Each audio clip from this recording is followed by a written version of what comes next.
आशीष, morning. पहले तो Q4 के नंबर्स कैसे हैं वो बताइए। मॉर्निंग ना देखिए, सबसे पहले दिग्गज एल&टी यहाँ पर नतीजे अगर आप देखें तो जो रेवेन्यू और मुनाफे का आंकड़ा देखने को मिला ये अनुमान से थोड़ा सा बेहतर है, लेकिन मार्जिन जो रिपोर्ट किए कंपनी ने थोड़े से निराशाजनक यहाँ पर देखने को मिले, क्योंकि 11.4% का एस्टिमेट था, इसके मुकाबले 10.8% के एबिटा मार्जिन कंपनी ने रिपोर्ट किया। हालांकि आय का आंकड़ा अगर आप देखें तो बेहतर है, एबिटा में भी अगर आप देखें तो तकरीबन 6% की बढ़त यहाँ पर आपको पिछले साल के मुकाबले देखने को मिली। और मुनाफे की बात करें तो 4,396 और 4,109 करोड़ का अनुमान यहाँ पर आपको देखने को मिला था।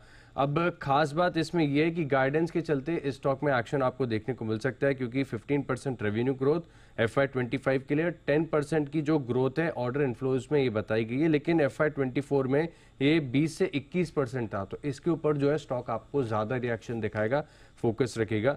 इसके अलावा अगर आप देखें तो टाटा पावर वैसे साल दर साल अगर आप नतीजे देखेंगे तो आपको बहुत शानदार नजर आएंगे, लेकिन नतीजे जो है अनुमान से थोड़े से कम है, क्योंकि 2,787 करोड़ जो है बेटा का एस्टिमेट था, इसके मुकाबले 2,332 करोड़ का आंकड़ा कंपनी ने दर्ज किया। सिमिलरली अगर आप देखें तो मार्जिन पर भी डिसअपॉइंटमेंट है कंपेयर टू एस्टिमेट्स, क्योंकि 17.4 हम एक्सपेक्ट करके चल रहे थे, इसके मुकाबले 14.7% के एबिटा मार्जिन कंपनी ने रिपोर्ट किए। मुनाफे के आंकड़े की भी बात की जाए तो 950 करोड़ एक्सपेक्टेड था, इसके मुकाबले अगर आप देखें तो केवल 895 करोड़ का आंकड़ा आया है।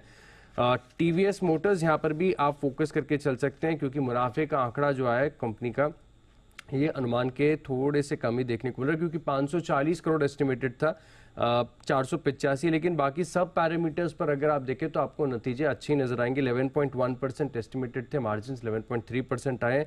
कामकाजी मुनाफा भी अगर आप देखें तो अगेन बेटर है, और आय का आंकड़ा भी अगर आप देखेंगे तो बेहतर ही नजर आएगा। पिरामिड एंटरप्राइजेस यहाँ पर अगर आप देखें तो बहुत सारे एडजस्टमेंट है, काफी सारे वन ऑफ्स हैं, तो इसका इंपैक्ट यहाँ पर देखने को मिल सकता है। लेकिन एनआई यहाँ पर 18% की गिरावट देखने को मिली है, और जो लॉस था पिछले साल 196 करोड़ का, इसके मुकाबले 137 करोड़ का दर्ज किया है मुनाफा। और साथ में अगर आप देखें तो मर्जर को लेकर भी ये स्टॉक फोकस में रहेगा।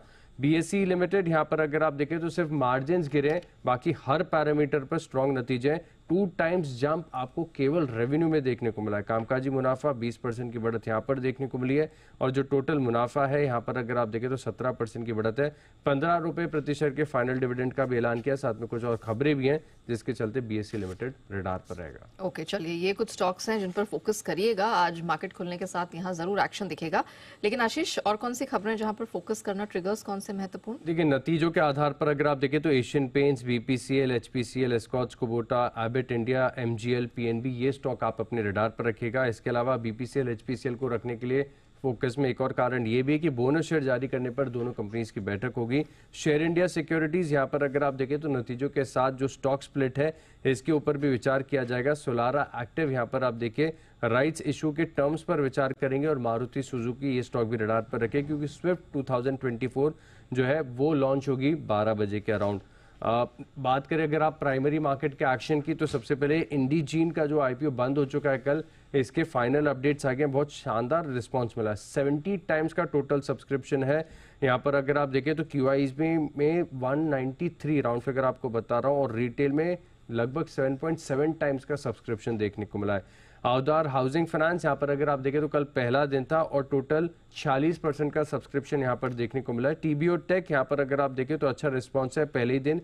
दूसरे दिन की बात करें तो 1.15 टाइम्स का सब्सक्रिप्शन कुल यहाँ पर देखने को मिला है। खबरों के आधार पर बैंक ऑफ बड़ौदा यहाँ पर पॉजिटिव खबर आई है कि जो बॉब वर्ल्ड पर इन्होंने आरबीआई की तरफ से सख्ती लगाई गई थी कि नए क्लाइंट्स ऑनबोर्ड करने के लिए, वो हटा दी गई है, तो स्टॉक में पॉजिटिव रिएक्शन देखने को मिलेगा। साथ ही कल नतीजे आए थे हीरो मोटोकॉर्प के, इसके बाद कंपनी का कॉन्कॉल हुआ है, जहां पर पता चला है कि अगले 1 से 2 महीने में करिश्मा, मार्विक और हार्ले की जो क्षमता है 10,000 यूनिट्स प्रति महीने होगी, तो इसका एक इम्पैक्ट यहाँ पर देखने को मिलेगा।